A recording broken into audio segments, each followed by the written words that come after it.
Welcome to The Intentional Way, where literally every moment is a step towards purposeful living. I'm Bryan Hatch, here to explore the power of intention with you. Learn from our guests who embody intentionality. I'm glad you're here with me. Let's get started. Welcome everybody to another episode of The Intentional Way. I'm your host, Bryan Hatch. I'm excited to be here. I am every time we do these episodes.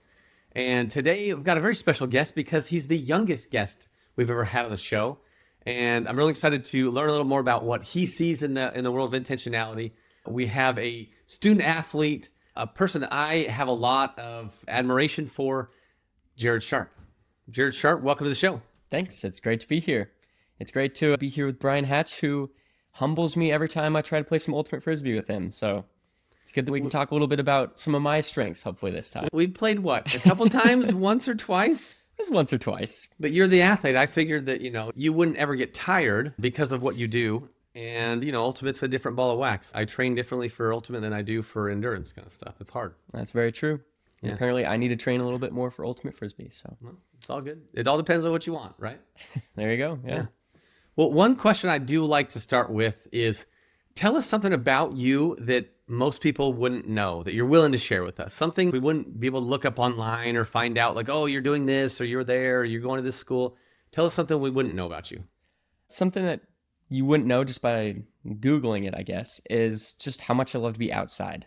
I think one of the best things about life is getting out and getting away from your day to day and going to do something cool. Like last week or week before last week, I just met some random people. I was like, hey, let's go rock climbing. So we all grabbed our shoes, grabbed our rope, and just went out to a canyon and just started climbing. And it was so fun, such a blast. That's cool. So what is it about the outdoors that means so much to you?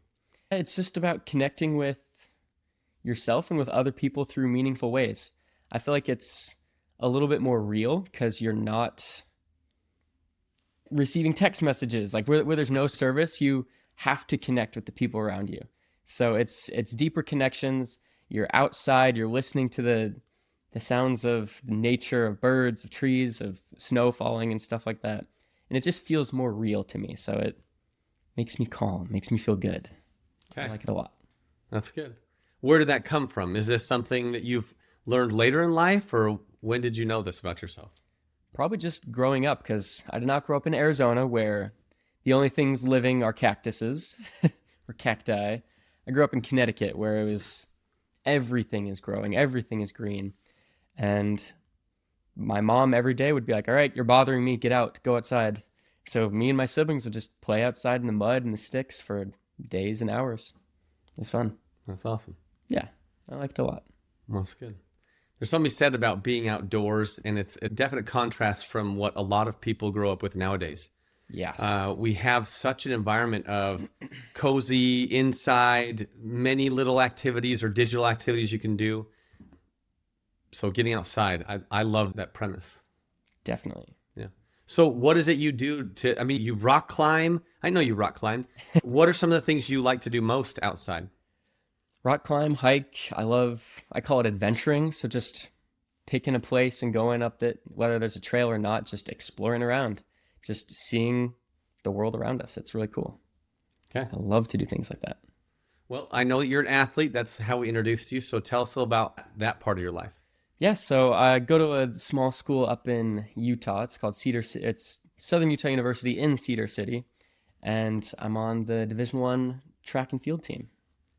What is your race? What is your... What's my thing? What's my event? My event is called decathlon. Do you know what decathlon is? I mean, I know it out from the outside looking in. I've never participated, so I don't know the details of it. Okay.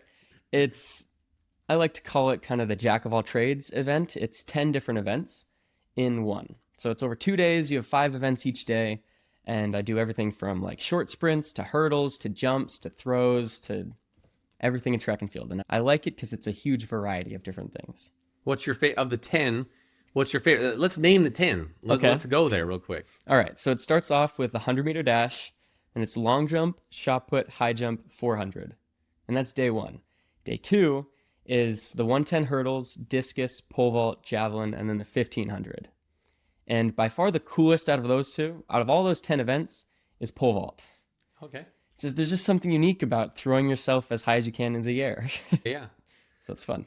So it's interesting though, like you're like a jack of all trades, so to speak, in that world, versus most people have an event. Maybe not at your age. Maybe as you grow older, there's only one thing you do specifically, like a 200 meter, or you do the 400 or the whatever it is, or the hurdles. But you've got all these different ones. Do you ever compete? Could you compete with someone that's like a dedicated athlete in one of those sports? Could you compete with them? So that's the super interesting thing, because like jack of all trades, but kind of master of none. But it's cool because I can compete in some things and then other things I can't. Put me against a 400 meter runner and I can usually hold my own, or a 1500 meter runner, or some pole vaulters. But put me against a 300-pound shot putter and I'll try my best. Yeah. So certainly there you can compete. Doesn't necessarily mean you're going to win in every one of those categories. Definitely. If it's depending on the body type and the strength and conditioning that it takes. But that's interesting. Yeah. That quote is kind of facetious, kind of weird, because we hear jack of all trades, master of none. Mm-hmm. The rest of that quote is, but still better than master of one. Really? I didn't know that. Yeah. Huh. So sometimes cool. we cut things up in society and we like lose the meaning of what it was. It's still better to have a variety of skills than to only have one. Now, it doesn't That's mean you really shouldn't cool. specialize, but it's Yeah. kind of cool in the decathlon. Cool. Yeah. So what got you into that kind of sport? It started in middle school when I did track and field. After the state meet, I did like 4 different events and they were pretty widespread. And I was just talking to my parents like, yeah, man, I wish there was something where I could do all the events, because I just love trying new things. I love having a big variety of stuff. And a parent overheard me and they're like, hey, have you heard about decathlon? And I was like, what on earth is decathlon? She's like, oh, you get to do 10 events. And it's like all the events you could think of. And right from then, like, it just clicked and I was like, that's what I'm going to do. That sounds like so much fun. So tell me, in the Division I sphere, where do you stack up? Like there's a lot of colleges out there that you're competing against. Yeah, there's a lot. I love it because decathlon's kind of its own separate thing. Like, it's hard for athletes to get into because you have to know at least the basics of every event. And you can have superstar athletes who just can't be good decathletes because they can't put it together and they get injured and it's just high volume. So it's a cool community of specific athletes who's able to do it. And at the Division I level, there's just not a ton of us. And so it's super cool because I get to compete with some of the best. And, well, I guess I'll just stick with the best. Some of the best athletes around.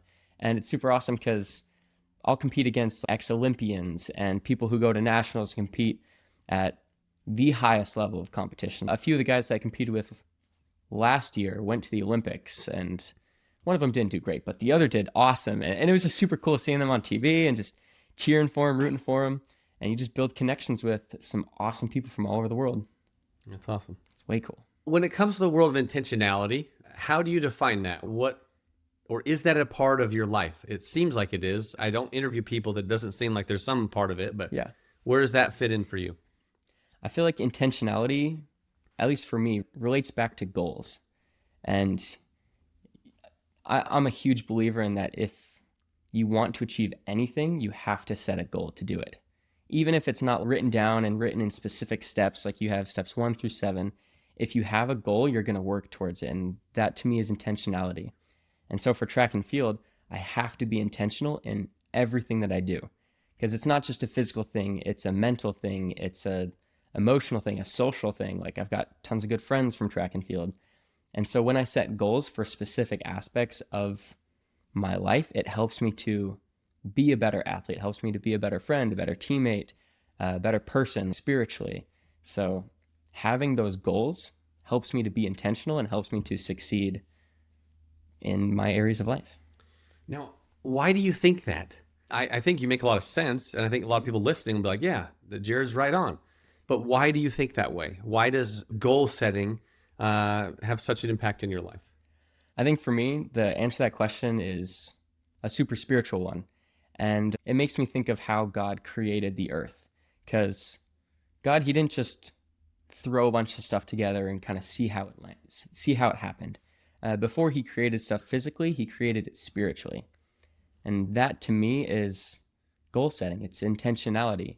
He knew what he wanted before he started, and he made it happen in real life. And the more we live our lives after patterned after Heavenly Father and Jesus Christ, the more we can succeed in this life. And so they've shown us that there's a pattern towards these things. When you exercise faith and you work towards a goal you can't see, it helps you to achieve it. It helps you to become more because you are actively trying to be different and be better. And so when I apply those principles in my life, it helps me to do those things because I'm following Heavenly Father and following Jesus Christ. Well, then tell me, how do you create something spiritually then? Like, how do you create a goal spiritually in that way? I think there's a couple of steps to it, but the first one is just thinking about what I actually want.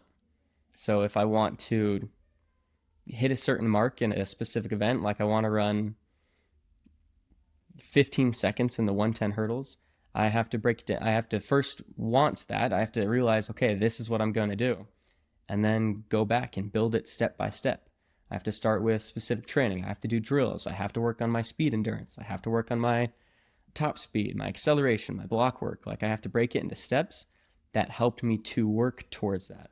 So first I have to know what I want. And then second, I have to break it into steps that I can actually do.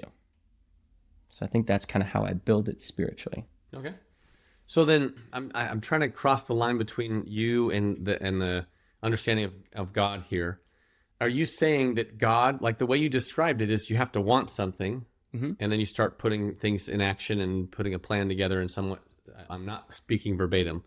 Are you saying that God wanted to create what he created? You don't think it's just a default path? He's, well, yeah, I made it this far, and so I might as well get these kids and do this earth thing? Or do you think that there was an actual, yeah, I want to do this? Absolutely, 100%. One of my super good friends in Cedar City, she's not of the same faith as me, and we've been talking a whole bunch about it, and she said something that was really cool. She doesn't believe in the premortal life, so I'm still hoping that she comes to the same understanding that I have, because I think it's fantastic. But she said that God wanted companionship, that God was lonely and wanted companionship. And so I believe that before this life, God wanted us to become like him. Like, he wanted it. And so he created the path for that to happen. So yeah, absolutely. I 100% think that God wanted it. And so he created it. Hey, real quick, if you're enjoying this episode, please subscribe, follow, and download our episode. Your support allows us to bring more intentional guests just like this, and it means the world to us. Now, let's get back to the episode. Yeah. Okay, so now I think that's a phenomenal way to put it. Now, thinking of how you've created a plan, you have a desire or a want that you want to have happen in the decathlon or other places in your life, and you set something forward. What about those times when you miss the goal? Just to give you an example of that, freshman year at conference is super big in college sports. I was going through the decathlon and I was doing pretty good. And then the third to last event is pole vault, my favorite event, but also the most annoying because it's a million things can go wrong. And I just got in my head, and so I no-heighted. What's that? That's when you don't clear any bars. Oh, okay. So you get 0 points for that event.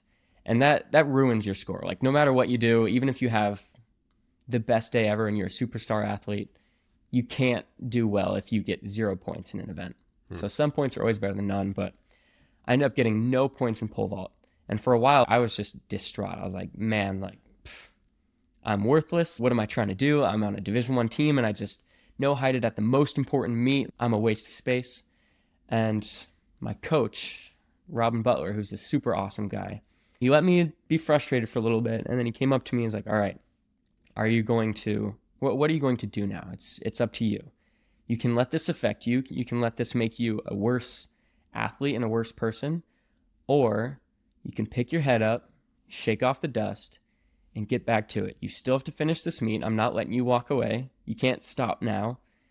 And we're going to work on pole vault every single day till you get better, until you get good enough to never do this again. And using that falling short mark has been a great strength for me, because now I'm better than pole vault ever, and you get a ton of points from it. And it's a whole bunch of technical stuff, but we use that weakness to make it a strength. And I think that's pretty cool. How did you choose to make it a strength? I think there are a lot of people that, I recognize that not everybody's competing in decathlons, right? Yeah. But people fail at goals that are very important to them. Mm-hmm. And they don't always shake it off. and they don't always look up and say, oh, I'm going to learn from this. Sometimes they like wallow in that. Yeah. So why did you choose to do it that way? And what did you do in order to get out of that funk? Well, I think intentionality is a choice. And so you have to choose. You have to look at yourself, look at what you've done and how you've fallen short, and say, okay, am I going to keep doing this or am I not? And that was a choice. It's like, am I going to keep doing track and field? Am I going to get back on it or am I not? I could have made the best out of either of the situations, but it came back down to what I wanted. And I didn't want to end on failure. I wanted to keep going with it. I wanted to keep working and see what God could do. So I think it kind of goes back to desire is, what do you want?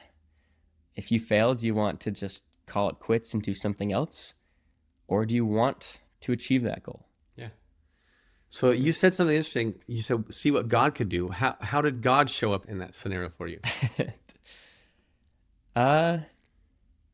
He humbled me. He showed me that, hey, you're not everything. You're not the greatest athlete ever. And let me work through you. I feel like freshman year was kind of a good spiritual building point for me. It was pretty low. So he used that as kind of an example. And one way he showed me is the next year in the indoor season.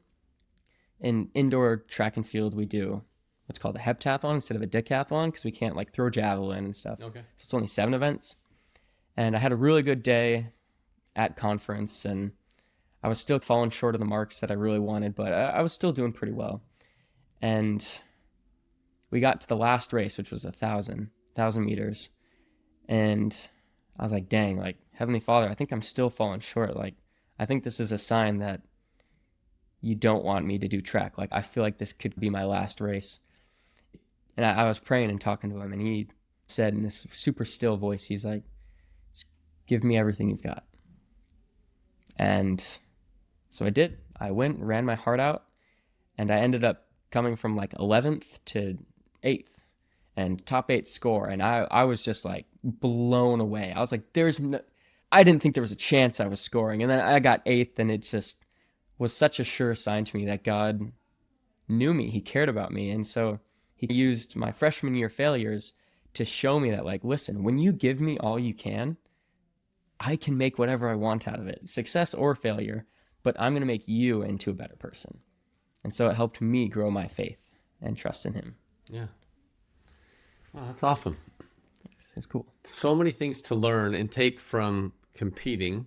What a fun time of life to compete and to see that. You can compete as long as you want, obviously, in life. Not everybody does. But you're saying that through the failures, through the things that are not working out correctly, the things that you would have liked to see show up differently, that's how you've started to make bigger changes. Absolutely. Why is failure doing that for you, though, versus why couldn't success teach you that same thing? I just think it has to do with humility. When you're humble, you're growing, you're learning. When I got humbled, I listened to my coach a little bit more, and he taught me more, so I became stronger and better. But if I'm super successful and I'm already winning everything, I don't really need to listen to anybody because clearly I have something figured out. But when I don't, I know I do. I know I've got something to grow. I think that's a fascinating scenario because there will be a day where you're on top, like you're the winner. You're the winningest. I'm hoping so. I think there will be. There in something in your life, there will be. Whether it's decathlon or not, I hope that's what it is, right? Mm-hmm. It certainly won't be the only time that you're on top of whatever it is. So how do you, because you just said you have a perception that when you're on top, you have nothing else to learn. So tell me, when you're on top, because it's going to come, how do you continue to learn instead of let it be like, well, I'm beating everybody else. I'm beating all y'all. Like, what else do I got to do? It just goes back to the choice of intentionality is I've learned from my failures and also my successes now that the more I give it to God, the more successful I am. So it's kind of like the less is on me. Not really the less is on me. That's not a good way to say it. I think the more I rely on him, the more he gives me and the more success I do have. And so when I remember that it's not actually me who is in charge of the outcome, and when I give it to God instead, then he can make great things instead of what I can do, or more than what I can do. Yeah, you're in charge of the effort. Yeah, exactly. And that's all you can really put together, right? Mm-hmm. Now you can get better at the effort, but as long as you're putting forth the effort, there's cool things that come out of it. That's awesome.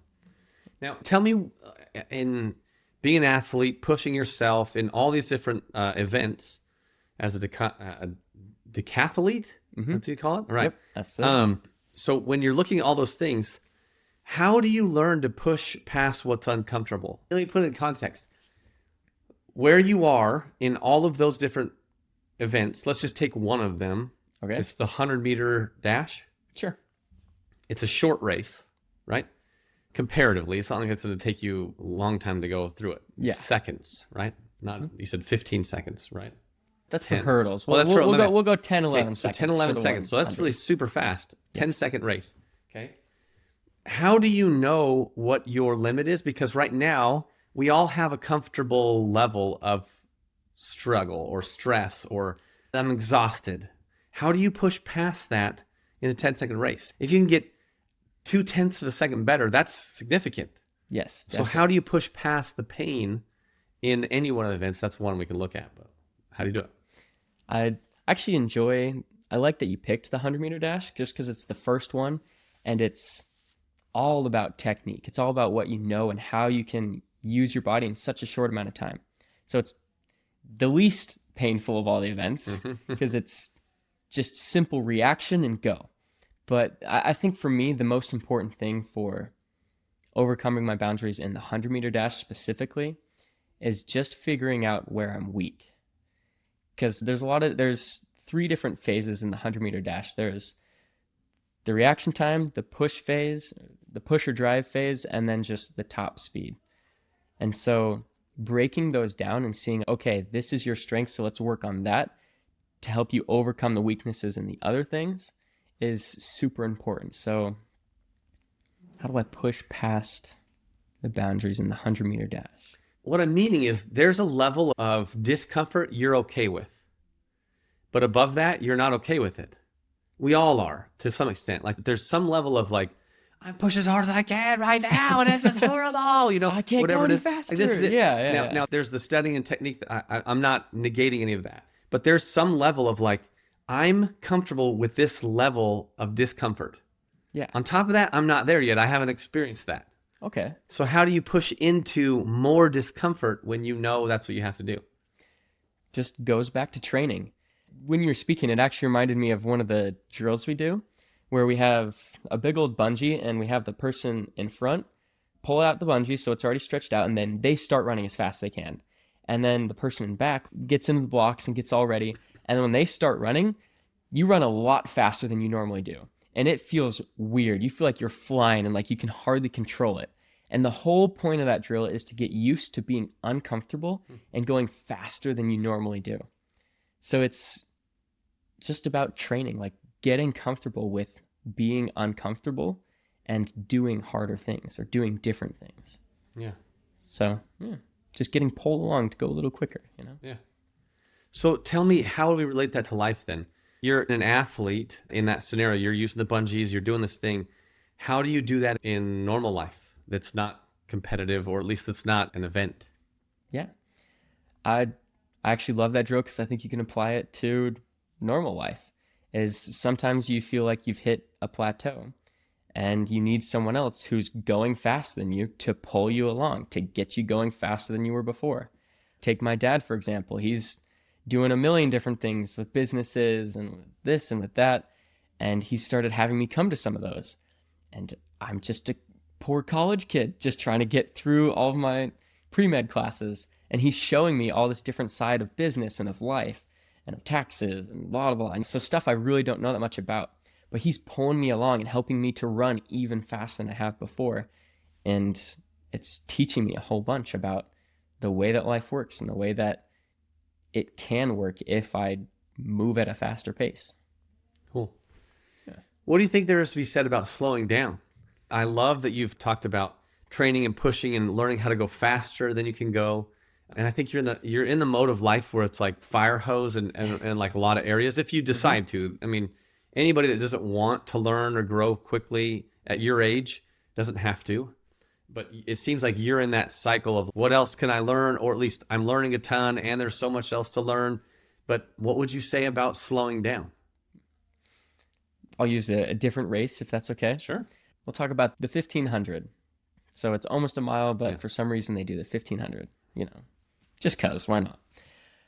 One thing that always happens every single time I do the decathlon is we get to the 1500. And what number is that in the rotation? That's 10. That's the That's last event. one. Okay, so you're last event. You're spent, and now you got to So run a mile. tired. Yep, and now you got to run almost a mile. Almost a mile. And for some reason, every single time we get to it, there is one or two guys that's like, you know what? I'm going to win this first 100 meters. And they go out, and I'm usually much better at the 1500 than other people because I'm just a little bit more endurance-based than they are. But they'll go out like absolute champions for the first 100 meters, and then they will die. And so just understanding what you're capable of helps me to run even faster. So if I go out in a 12-second 100, I know that I'm going to die. But if I go out and I say, okay, I'm going to hit 15 seconds for every single 100 and run as close to that 4-minute mile mark as I can, then I can actually do it. It's still a goal that scares the heck out of me, but the closer I can get to 4 minutes, the better my score will be and the better I will become as an athlete. And the people that are going this sprint, what are their times? If you're trying to get to 4 minutes, if someone does that and then just dies out, what is their times? Usually they're about 5 minutes. Okay. Still incredible for like normal human species, but I get that you guys are athletes. I understand that's okay. So they're like a whole minute. And I'm not saying you're hitting 4 minutes every time, but if that's your goal, they could be up to a minute behind you when it comes down to it. Yeah, even though they went way faster than me in the first 100. Yeah. But knowing your pace and knowing your race helps me to push myself a little bit more and to set goals that scare me. Okay. That's fascinating. That's really cool.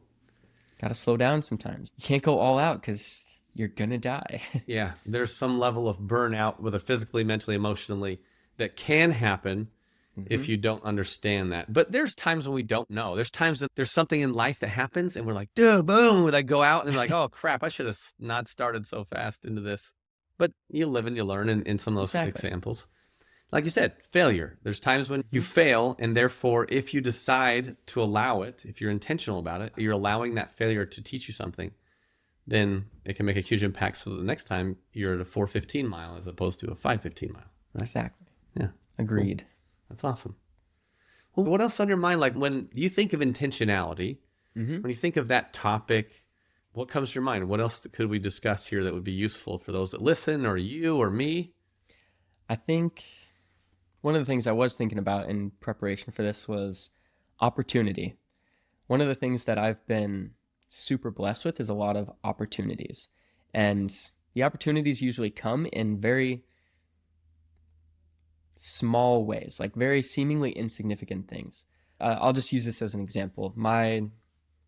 Last year, at the start of the school year, this guy came up to me and he was like, hey, I heard you're on the track team after I gave a talk at church. He's like, do you know who your representative for the student athlete leadership is on the track team? I said, I have no idea, but I could try to find out for you. And he's like, cool, here's my number. Text me if you find out. So I was asking everybody and nobody knew. So I was like, hey, I don't think we have one. The guy said, oh, cool, can you do it? It's like, I don't even know what this is, but sure, why not? And so I started getting involved with student athlete leadership at my campus. And then that led me to getting sent to my conference for student athlete leadership. And then that led me to, a few weeks ago, I went to North Carolina for an NCAA leadership conference. And so just seeing opportunities and taking them has been something that has changed and improved my life in a lot of different ways. And that came through intentionally seeking and saying yes to opportunities. Because I feel like a lot of times people ask us to do things and we're offered to, hey, do you mind coming to help me with this? And then it leads to something else. Or just being intentional in the way you say yes and seeking out opportunities leads to more of them. Yeah. What is student leadership? What do you do there? Or student athlete leadership? So it's called Student Athlete Academic Committee. Okay. And essentially we are the student athlete representatives at the university, conference, and national level. And it's pretty cool because we're not just like there to voice our opinions, but we're actually a lot of times voting members on athletic director boards. And so like at the conference level right now and at the national level right now, we're working with all the changes going on in NCAA and trying to make sure we protect the student athletes and Like NIL, all that stuff too? Oh, yeah, that's all crazy. that stuff. Yeah. We're highly involved. So there's a lot going on. Anything you're allowed to say? I don't want to. I'm not like asking. Just that's a topic that's a pretty big buzzword in the college sphere right now. So, what are the kinds of things you're voting on? I don't need to know the actual issues, but what are they asking for your input on? That's pretty big. So everything changing with NCAA can really be traced back to, or at least the big changes can be traced back to the House settlement. So if you want to know what's really going on, go back to the House settlement. And it's hard to find information, but I could tell you a lot about it. But tell me a thing about it. Okay, a thing about it is NCAA owes $3 billion, and so in legal lawsuits, so they're changing a whole bunch of stuff to cut programs, to reduce waste, and to just change the structure so that every school has to pay a whole bunch to pay back all these legal lawsuits. And one thing that I'm fighting for and that all these student athlete leadership people are fighting for is we're trying to make sure that universities cannot employ student athletes, because that will lead to a lot of bad consequences. Like if we get fired from being a student athlete, then it means we're not allowed to go to school. Like we're kicked off of campus completely. Oh, wow. So then it's kind of like putting athletics before academics. And it means that student athletes from foreign countries, like foreign student athletes, can't be a part of teams, because then they'd be considered employees of the state, which they're not allowed to do under a student visa. Okay. So we're trying to stop that from happening. Okay. Yeah, I'm sure there's much. And thanks for just going down the tangent for a little bit. That's fascinating. So you're doing that as a student athlete in addition to being an athlete. So that's pretty impactful. I think so. It's really cool. I didn't know about the opportunity until I started working with it. I was like, oh, there's a lot of good that can happen. So you're finding in life that when there are opportunities that come, take them more often than not, because you never know where it's going to go. Doesn't mean you have to do all things for everybody, but definitely. To take opportunities that you see as an opportunity and run with it and see what happens from it. Absolutely. Yep. And that comes back to intentionality because of your choice. Yeah, definitely. So what's the value in choice? What's the value in choice? Yeah. What's not the value in choice? I think that we are a collection of our choices. We are who we choose to be, whether that's a conscious thing or a subconscious thing or a byproduct of the choices we make. It's who we are as people goes back to the choices we make every single day. And how do you know to choose what matters to you? I think that goes back to honest and open self-reflection, which seems to scare a lot of people because people aren't able to look at themselves in a real light and acknowledge their goods and their bads and their strengths and their weaknesses and their fears and their hopes. But going back and being able to look at yourself, that has helped me to be able to know what I want and what I should prioritize and put the most of my time into. I was actually talking last night with one of my friends, and we were talking about how we balance all these things in life and how like we're constantly juggling like all these different things. You got faith, you have family, you have friends, you have work, you have this and that and all these different things. But each time you're actually only focusing on one thing. So you can't really do all these different things. So it's about finding what is most important to you and putting the most amount of time into that, and then letting everything else fall where it may. You can only be one place at a time. Yeah, exactly. Not that you can't put things in motion, but as far as you can only be on one thing at a time. Yeah. That's sound advice. Smart advice, Jared. Well, what else could we talk about as we kind of wrap up our conversation here? What else is on your mind around how you are intentional or how you have learned to be intentional? I think there's a lot that you've said that has been very useful for me and the listeners. So, yeah. I think one thing that I love to ask you about is how do you embrace discomfort and doing hard things? Like when something gets hard, how do you know whether to keep going or to let it fall aside and focus on other things? Ooh, that's a really good question, Jared. I think of the first thoughts that come to my mind are some of the hard things I've done physically. Mm-hmm. And those physical tests have taught me to go much further than I thought I could go, is number one. Cool. But then there's like personal situations or business situations where something leads down a path so far. And in business, I can think of an example in business, going down a path to do a certain thing within my business created a lot of chaos and a lot of confusion on my team, a lot of struggle, because it was kind of like we were always good at doing these things, but I decided we're going to do a couple of these things now. You know, something that was totally different. Yeah. And so it caused some struggles. And I stayed on that path maybe longer. Well, I consider longer than I should have. It's just like that guy that ran the first 100 meters in the mile in the 1500 too fast. Like sometimes you do that and then you learn and course correct. But I ran down that path so long that it caused enough problem with my company and my employees and my business that I had to change and let go of some people and change some stuff up because of my choice.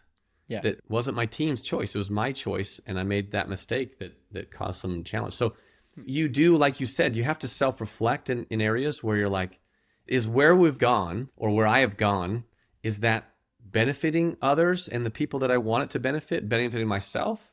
Or is it detracting? Is it taking away from those people that I thought I was supporting and now I'm making their lives harder? Sometimes you do something and you realize, oh, I'm going to have to lose some of these people in my life in order to get what I want. And that's okay too. But sometimes if you're like, nah, what I'm seeing is not what I want. It's not building what I want. And you have to cut it off. You have to say, I'm not a 1500 meter runner. In a decathlon, you can't. You have to, that's part of the job, right? But there is a time for everybody in a scenario where you chose to go down a path that you didn't have to, and you learn something and you say, no, it's not producing what I want. The result, I'm putting in the effort, and maybe my effort is part of the problem, possibly. But either way, the effort I'm putting in plus the result is not the outcome that I want. And I got to stop it. And I either got to sink this ship or I got to start rebuilding it. Yeah. And there's times when sinking the ship is the right choice. As crazy as that might sound, but there's other times when you have to, all right, I need to get some lumber here. I need to get some plywood and I need to patch some of these holes so we can float. And then maybe I'll build another boat alongside of this one. Then we can jump onto that boat and we'll be okay. Right? Yeah. So there's different ways to look at it. Cool. Is that useful? Yeah, definitely. How so? Like building another boat or just like... Just the principles I've shared, yeah. Principles. I love how you talked more about self-reflection, just being able to recognize where you are. And I think you use some great examples of using milestones as reflection points. Because sometimes you just get into a groove and you don't even think about things. But using successes and failures, I love how you talked about one bad thing, but then also how like you built from that. And so just using those different moments in life as a point to be like, okay, let's look at what was successful and then maybe what we could improve a little bit more. And sometimes you have to scrap it. You have to start over, or you have to change direction of which way you're going. So I really like that. Hopefully I can use that some more in my life. I think all of us need to be more awake than we are. Mm-hmm. Even the person that's winning everything, you kind of get down a path where you've set a rut or a groove in the pavement where this is where I always run. And when you do that, sometimes you become blind to other things that are happening. We all do it, but the more you can be aware of, I'm setting a rut that even if I'm successful, I need to jump out of it and start like improving it or whatever the case is. So a level of awareness we can have in our lives about being where we are and accomplishing what we want, goes back to those desires and the plans that we've set up. Mm-hmm. And not just letting it just be what it is.